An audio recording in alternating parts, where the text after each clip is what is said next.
नमस्कार स्वामी भक्तांनो, आज आपण श्री स्वामी समर्थांची प्रेरणादायी कथा पाहणार आहोत. जोपर्यंत मनात विश्वास आहे तोपर्यंत कोणतीही अडचण मोठी नसते.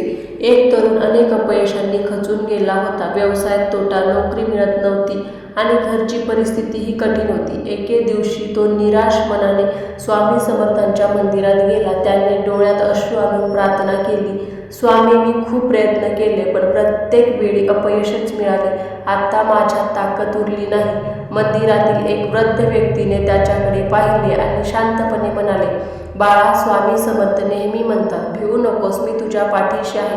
पण त्याचा अर्थ असा नाही की प्रयत्न सोडायचे. स्वामींचा आशीर्वाद त्यांनाच मिळतो जे हार न मानता पुढे चालत राहतात.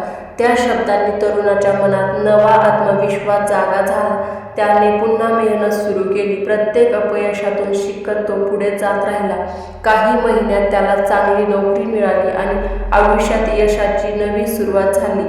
या कथेतून मिळणारा संदेश, यश एका दिवसात मिळत नाही. श्रद्धा, संयम आणि सातत्यपूर्ण प्रयत्न याची साथ असेल तर कोणतीही अडचण कायमची राहत नाही. स्वतःवर विश्वास ठेवा, मेहनत करत राहा आणि प्रत्येक संकटाकडे नवीन संधी म्हणून पहा. लक्षात ठेवा, भिवू नकोस, मी तुझ्या पाठीशी आहे. पण त्याचबरोबर एक पाऊल पुढे टाकण्याची जबाबदारी आपलीच असते. श्रद्धा आणि कृती यांची सांगड घातली की यशाचा मार्ग नक्की खुलतो.